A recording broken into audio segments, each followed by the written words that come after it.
Sa ngalan ng Ama, ng Anak, at ng Espiritu Santo. Amen. Ang pagpapala ng ating Panginoong Hesukristo, ang pag-ibig ng Diyos Ama, at ang pakikipagkaisa ng Espiritu Santo nawa ay sumainyong lahat. At sumainyo rin. Magandang umaga po sa inyong lahat. Magandang umaga din po, Father Ian.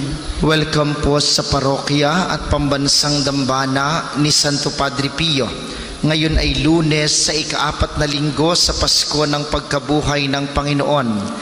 At kaysa ng lahat ng ating mga intensyon, ipanalangin natin ang lahat ng mga nagpamisa, lahat ng mga nagdiriwang ng kaarawan at anibersaryo sa araw na ito, ang mga patuloy na dumudulog kay Santo Padre Pio para sa kanilang mga karamdaman at kahilingan, at gayon din naman ang kapayapaan ng kaluluwa ng lahat ng ating mga yumao.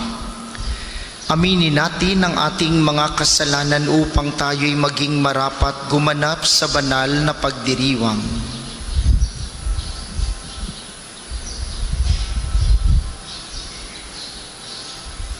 Inaamin ko sa makapangyarihang Diyos at sa inyo mga kapatid, na lubha akong nagkasala sa isip, sa salita at sa gawa, at sa aking pagkukulang. Kaya isinasamo ko sa mahal na Birheng Maria, sa lahat ng mga anghel at mga banal, at sa inyo mga kapatid, na ako'y ipanalangin sa Panginoong ating Diyos. Kaawaan tayo ng makapangyarihang Diyos, patawarin tayo sa ating mga kasalanan, at patnubayan tayo sa buhay na walang hanggan. Amen. Manalangin tayo.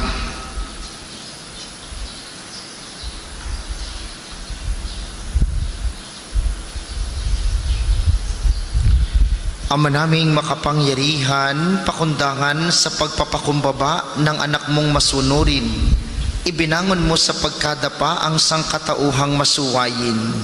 Ipagkaloob mo sa amin ang banal na kagalakan upang kaming sinagip mo sa kaalipinan ay magkamit ng iyong ligayang walang katapusan sa pamamagitan ni Hesukristo, kasama ng Espiritu Santo magpasawalang hanggan. Amen.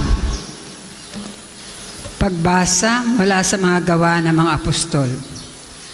Noong mga araw na yon, nabalitaan ng mga apostol at ng mga kapatid sa buong Hudeya na tinanggap din ng mga hentil ang salita ng Diyos. Kaya't nang umahon si Pedro sa Jerusalem, siya'y pinuna ng mga kapatid na Hudyo. Nakituloy ka sa mga hentil at nakisalo sa kanila, sabi nila. Kaya't isinansay sa kanila ni Pedro ang buong pangyayari buhat sa pasimula. Nasa lungsod ako ng Joppe at nananalangin na magkaroon ako ng pangitain.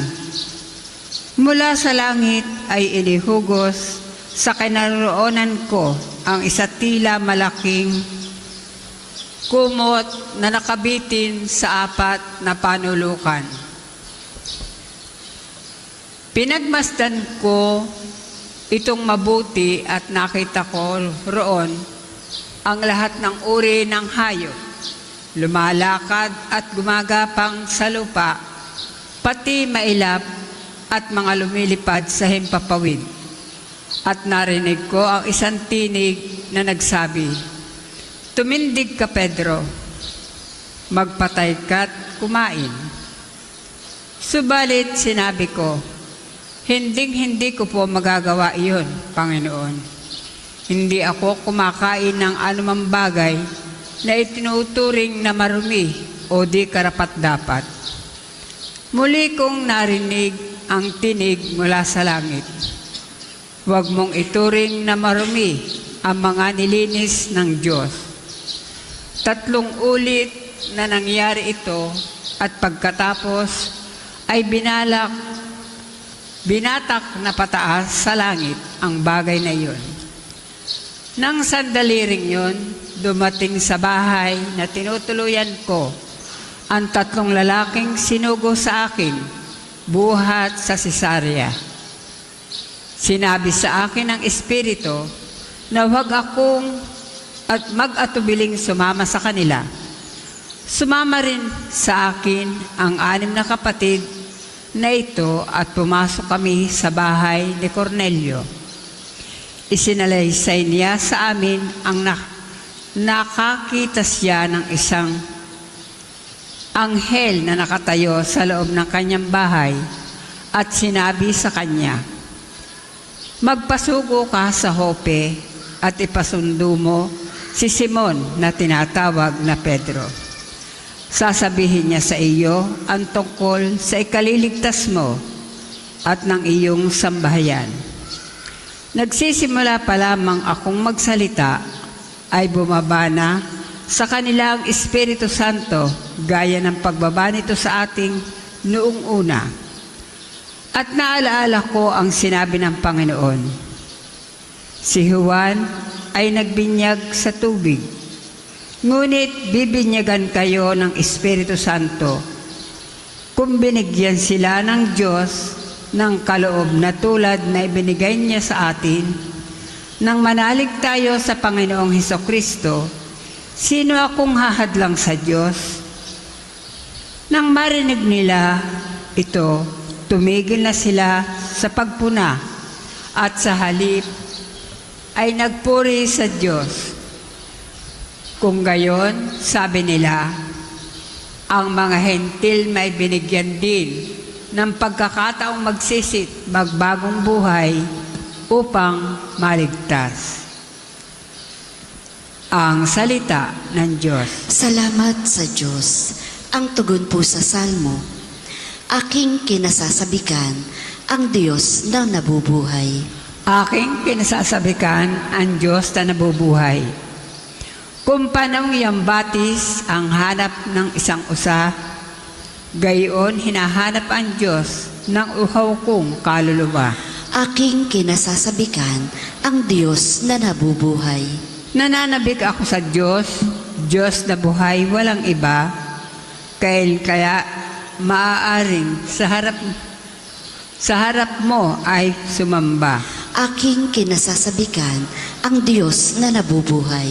Ang totoong ang liwanag buhat sa iyo ay pakamtan upang sa Siyon ay mabalik sa bundok mong dakong banal, sa bundok mong pinagpala at sa templo mong tirahan. Aking kinasasabikan ang Diyos na nabubuhay.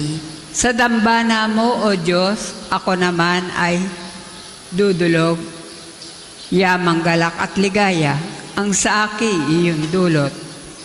Sa salim ng aking alpat, magpupuri akong lubos.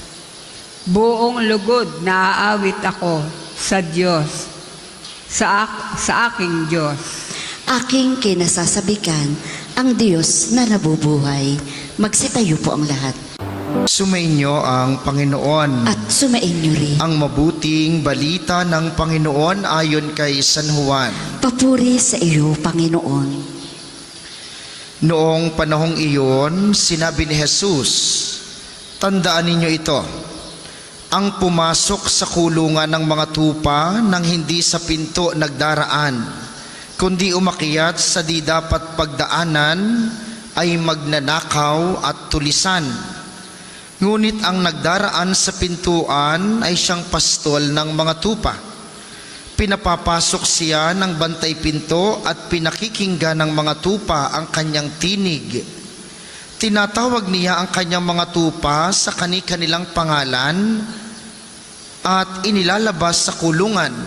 Kapag nailabas na, siya'y nangunguna sa kanila at sumusunod naman ang mga tupa sapagkat nakikilala nila ang kanyang tinig. Hindi sila sumusunod sa iba, bagkus pa nga'y patakbong lumalayo sapagkat hindi nila nakikilala ang kanyang tinig." Sinabi ni Jesus ang talinhagang ito, ngunit hindi nila naunawaan ang ibig niyang sabihin. Kaya't muling sinabi ni Jesus, "Tandaan ninyo, ako ang pintuang dinaraanan ng mga tupa. Ang mga nauna sa akin ay mga magnanakaw at mga tulisan, ngunit hindi sila pinakinggan ng mga tupa. Ako ang pintuan. Ang sinumang pumapasok sa pamamagitan ko'y maliligtas. Papasok siya't lalabas at makatatagpo ng pastulan. Kaya lamang pupunta rito ang magnanakaw ay upang magnakaw, pumatay at magwasak. Naparito ako upang ang mga tupay magkaroon ng buhay, isang buhay na ganap at kasiyasiya.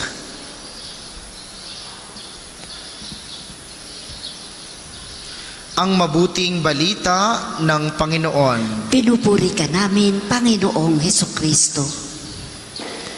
Muli po, magandang umaga sa inyong mga naririto sa atin sa pambansang dambana, gayon din sa mga patuloy na nakikiisa sa atin via live streaming, lalo tigit ang mga kasama natin na sa pamamagitan ng ating iba't ibang social media platforms, ang mga kababayan nating galing sa iba't ibang bansa. Kanino pong tinig ang inyong pinakikinggan? Alam po ninyong sa ating buhay, paggising mo pa lamang, napakarami ng tinig. Minsan nga, pagmukas ng iyong mata, digay tinig ng iyong nagbubungangang ina ang iyong maririnig. Diga? Tanghali na, bango na kayo. Makatulog pa diyan. Diga? O kaya naman, kapag kayo ay nasa labas, maraming tinig, maiingay. Kapag ka nasa mall, marami kayong naririnig. Pero huwag niyo pong iisiping ang tinig ay yung mga naririnig lamang. Sapagkat kahit ngayon na kayo nakatingin sa akin, alam kong meron sa inyong hindi nakikinig. Nakatingin lang. Ang iniisip niyo'y, Father, bilis-bilisi at mainit. Kaninong tinig ang inyong pinakikinggan? Sapagkat sabi ni Jesus, pinakikinggan ng mga tupa ang tinig ng mabuting pastol. Kilala nila ang tinig ng kanilang pastol. Alam po ba ninyo na simula kahapon hanggang sa mga susunod pang mga araw, pagninilayan natin ngayong panahon ng pagkabuhay si Jesus bilang pastol, bilang pintuan, ito ang mga maririnig ninyo. At sinasabing ang mga tupa, kilala nila ang tinig ng kanilang pastol. Ang mga tupa po, bulag, mahihina ang mata, malalabo. Kaya kailangan nila ng pastol. Pero kahit malabo ang kanilang mata, napakaliwanag at napakalakas ng kanilang pandinig. Alam nila kung ang tumatawag ay kanilang pastol o hindi nila pastol. Kaya mahalagang ang pinag-uusapan ngayon, tayo bilang mga pastol, tayo bilang mga tupa ng iisang mabuting pastol. Kaninong tinig ang inyong pinakikinggan?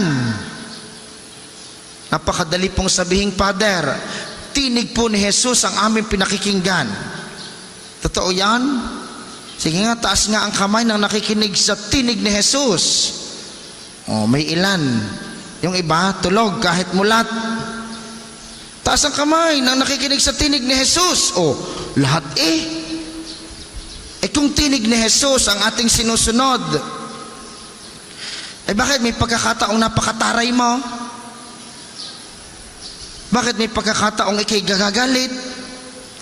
Bakit kapag ang iyong apo ay nangungulit ay iyong minumura? Bakit ang iyong kapitbahay kapag madamot ay iyong pinagagalitan? Bakit ang iyong mga anak kapag umaga na umuwi ay hindi mo kinakausap?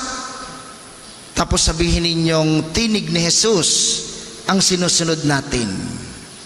Tiga ho, sala.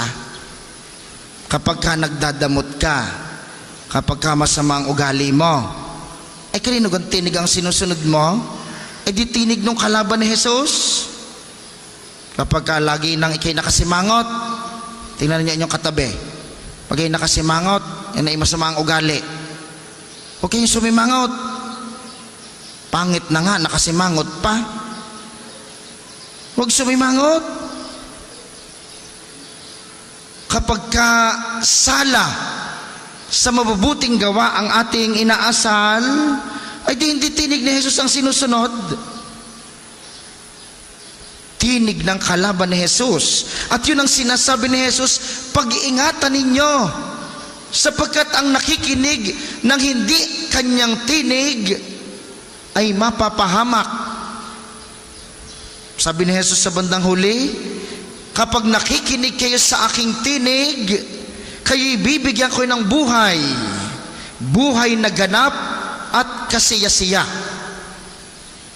Yun ang gantimpala ng mga magiging matatag hanggang huli na makinig at sumunod sa tinig ni Jesus.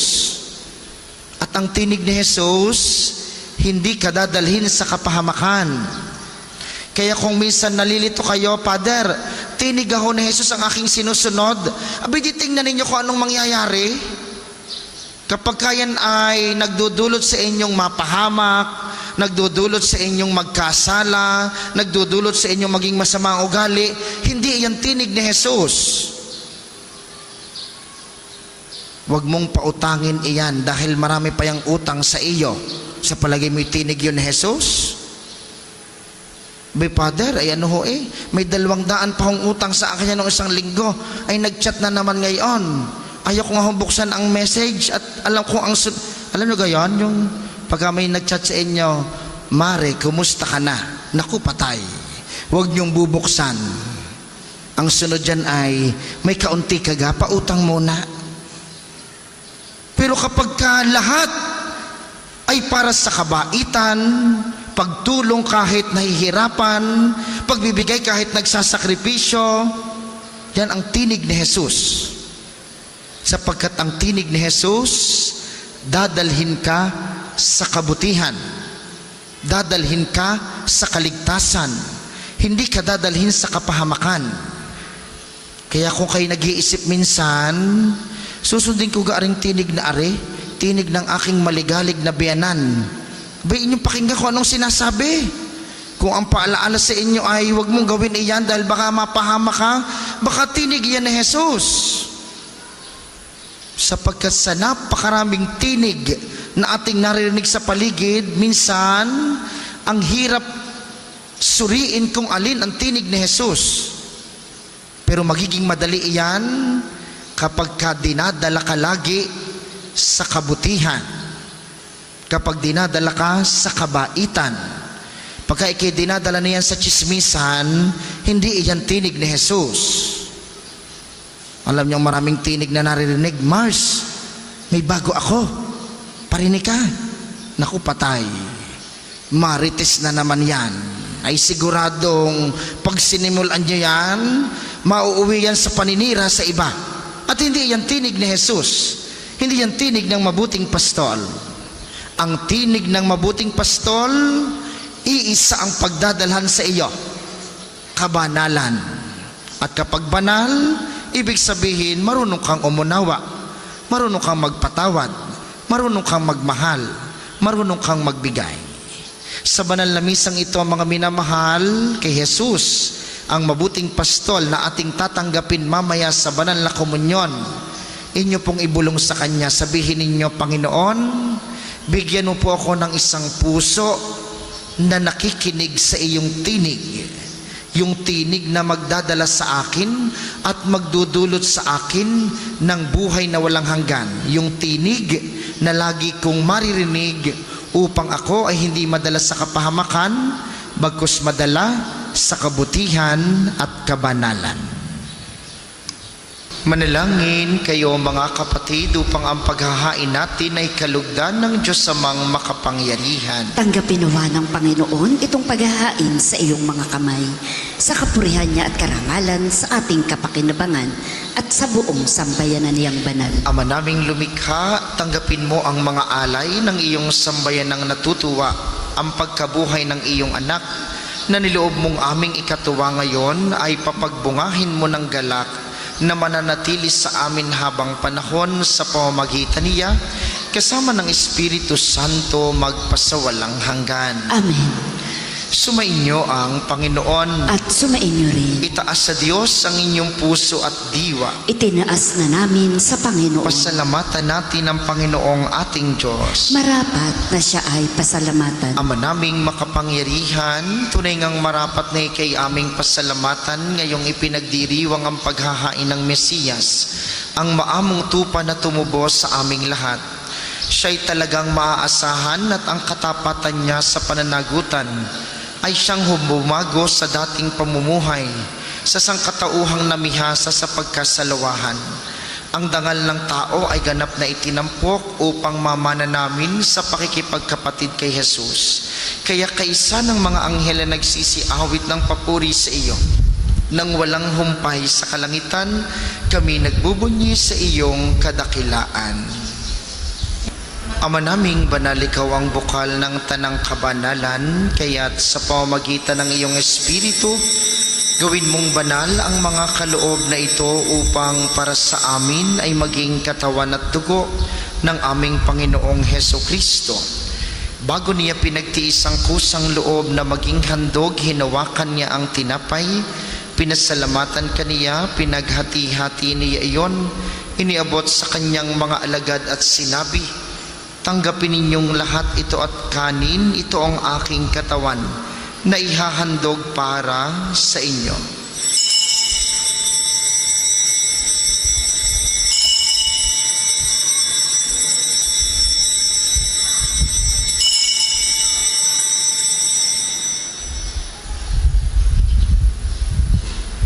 Kaya hindi naman nung matapos ang hapunan, hinawakan niya ang kalis, muli kaniyang pinasalamatan. Iniabot niya ang kalis sa kaniyang mga alagad at sinabi, "Tanggapin ninyong lahat ito at inumin. Ito ang kalis ng aking dugo, ng bago at walang hanggang tipan. Ang aking dugo na ibubuhos para sa inyo at para sa lahat, sa ikapagpapatawad ng mga kasalanan. Gawin ninyo ito sa pag-alala sa akin."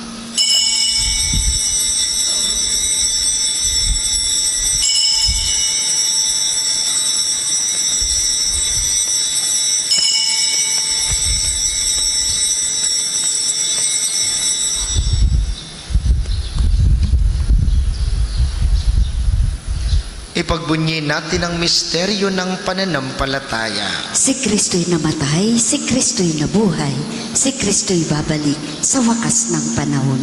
Ang ginagawa namin ngayon ang pag-alala sa pagkamatay at muling pagkabuhay ng iyong anak. Kaya't iniaalay namin sa iyong tinapay na nagbibigay buhay at ang kalis na nagkakaloob ng kaligtasan. Kami nagpapasalamat dahil kami iyong minarapat na tumayo sa harap mo para maglingkod sa iyo. Isinasamo namin kaming magsasalo-salo sa katawan at dugo ni Kristo'y mabuklod sa pagkakaisa sa pamamagitan ng Espiritu Santo.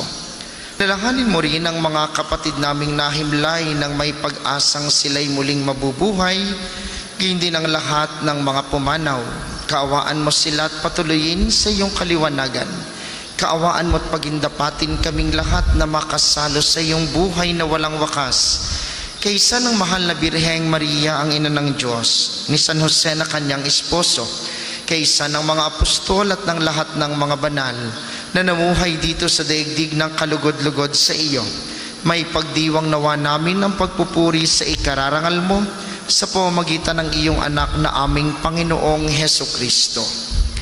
Sa pamamagitan ni Kristo, kasama niya at sa Kanya ang lahat ng parangal at papuri ay sa iyo, Diyos amang makapangyarihan, kasama ng Espiritu Santo, magpasawalang hanggan.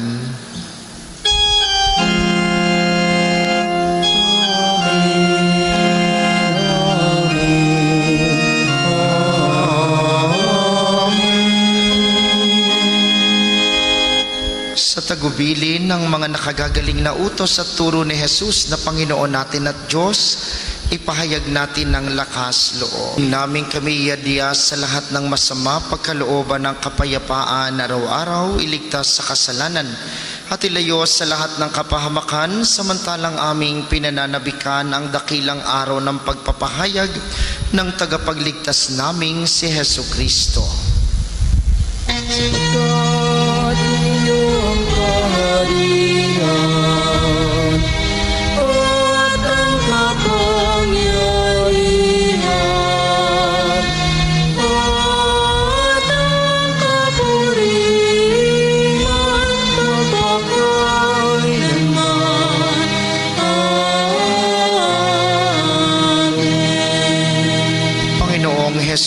Kristo, sinabi mo sa iyong mga apostol, kapayapaan ang iniiwan ko sa inyo. Ang aking kapayapaan ang ibinibigay ko sa inyo. Tunghayan mo ang aming pananampalataya at huwag ang aming mga pagkakasala. Pagkalooban mo kami ng kapayapaan at pagkakaisa ayon sa iyong kalooban. Kasama ng Espiritu Santo magpasawalang hanggan. Amen. Ang kapayapaan ng Panginoon ay laging sumainyo. At sumainyo rin. Magbigayan kayo ng kapayapaan sa isa't isa.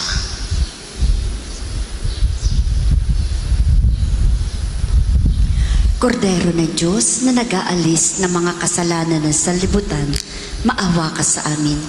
Kordero ng Diyos na nag-aalis ng mga kasalanan ng sanlibutan, maawa ka sa amin. Kordero ng Diyos na nag-aalis ng mga kasalanan ng sanlibutan, ipagkaloob mo sa amin ang kapayapaan. Kung hindi po kayang lumuhod, ay manatili pong nakatayo ng may paggalang.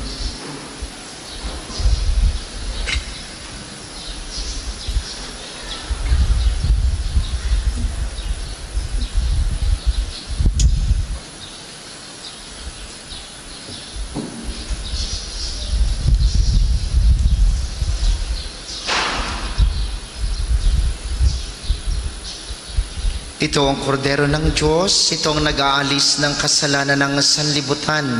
Mapalad ang mga inaanyayahan sa kaniyang piging. Panginoon, hindi ako karapat-dapat na magpatuloy sa iyo. Ngunit sa isang salita mo lamang ay gagaling na ako.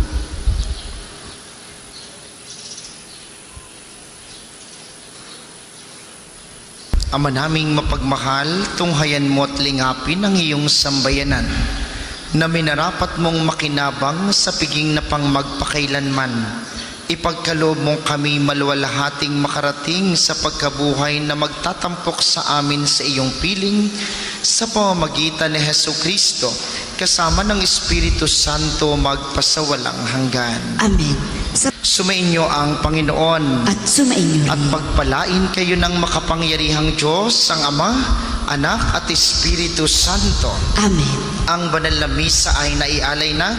Humayo kayong mapayapa, palaging makinig sa tinig ng mabuting pastol. Salamat sa Diyos.